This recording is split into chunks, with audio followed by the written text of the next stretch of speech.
Había una cosa que me decía una tía mía antes de morir: has elegido la mejor profesión del mundo. El placer de la comida es lo que dura toda la vida.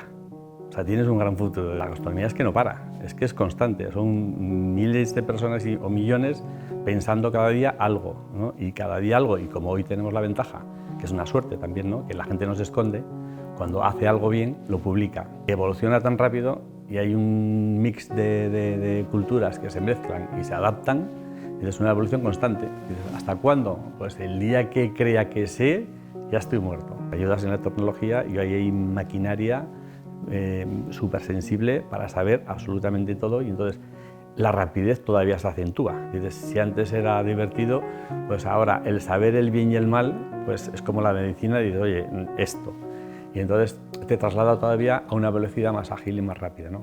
Pero el tema de los alérgenos me preocupa mucho, que sea capaz de, antes de que llegue al sitio adecuado, tener una analítica para decir, oye, bendecido, que digo yo siempre, este producto está bendecido, que sin lugar a dudas, sin problema, ¿no?